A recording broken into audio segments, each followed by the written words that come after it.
demands. Wow. So when we are sinning, we are going against God and what he has called us to do, and what he asks of us.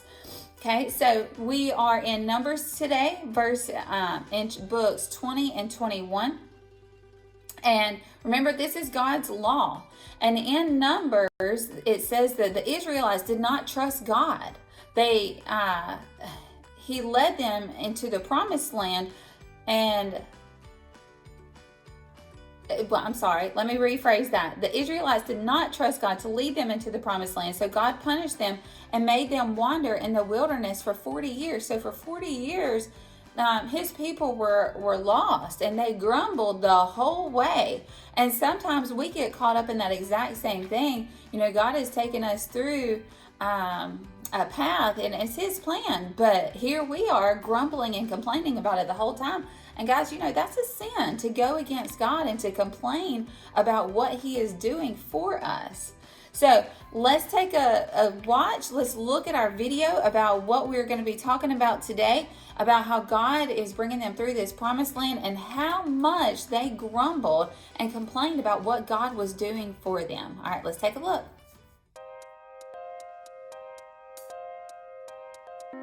The Israelites refused to go into the promised land. So God punished them and made them wander in the wilderness. The Israelites grumbled and complained. When the Israelites set up camp, they complained that they did not have water to drink.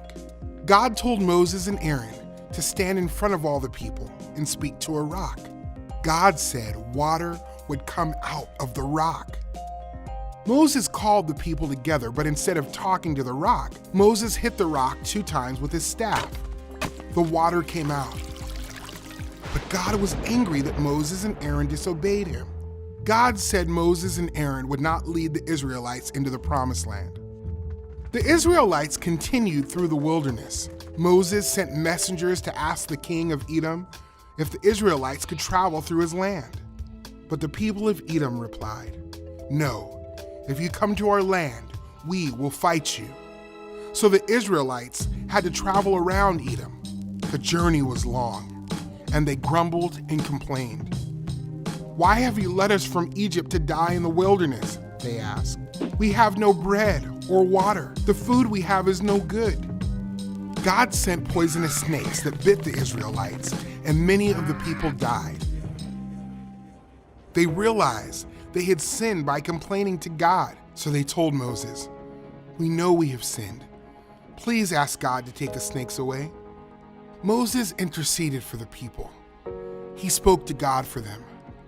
Then God told Moses, "Make a snake image and put it on a pole. When anyone who is bitten looks at it, he will recover." Moses made a bronze snake and mounted it on a pole. Whenever someone was bitten, that person looked at the bronze snake and he recovered. The Israelites faced a huge problem because of their sin. God sent snakes to punish Israel, but anyone who was bitten could look at the snake on the pole and live. Because of our sin, we face a huge problem.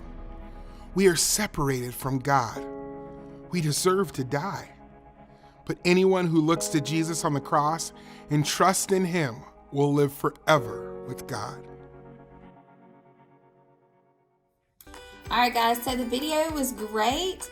And this story is a little bit different than what we have studied and learned about before in the past. So let's talk a little bit about the questions from this story. And it says, the first one, what were the Israelites complaining about? And whenever they were going through this time, what were they complaining about? Think about that just for a second. They were complaining about all of the food and the other things that God had provided for them, but he was taking care of them. They just did not see it at that time. And what did God do to punish his people for their sin? They had gone against him. They were complaining about everything.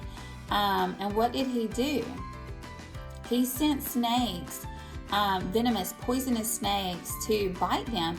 And guys, if you know anything about snakes, if they are poisonous, that's a slow, painful situation. So just think about that punishment that they were receiving for their sins and going against God. What did God tell Moses to do when the people were repenting for their sin? Think about that just for a second. They were told, God told Moses to make a replica of the bronze snake and put it on a pole. And this was supposed to be outside. And Jesus explained, just as the Israelites were healed of their sickness by looking at the snake on this pole, all believers today can be healed by looking to Jesus' death on the cross, and not always healed, but saved from our sins by Jesus Christ. It was not the snake that healed the people, but it was their belief in God that He would take care of them. This belief was demonstrated by their obedience to God's instructions. And in the same way, we should too also seek Christ and look to Him to save us. And it is only through Jesus Christ and His death on the cross that we are forgiven of our sins. God told His people to look to the bronze snake to be healed. And like I said, it wasn't the actual snake that healed them, but it was the belief in looking to God that He would heal them and to save them and to take care of them. Everyone who trusted God by looking at the bronze snake was healed. And in that way, it's like Jesus. We cannot earn our salvation. It is a gift from God. And we can trust that Jesus died to save us. We are sinners in need of salvation, and the Bible teaches that we can't earn that. Like I just said, instead we have to trust that God will provide that salvation for us. So, I love you guys. The lesson today was pretty awesome. Be on the lookout this week for your activity sheet coming in the mail. And be on the lookout, parents, for emails coming out, updates, reminders. As we end this quarantine, this time of being stuck at home, Lord, just be on the lookout for us being able to come back together again and what procedures we'll have in place. And I look forward to seeing you guys again. I miss you so much. I love you. Have a great week, and I'll talk to you later. Bye.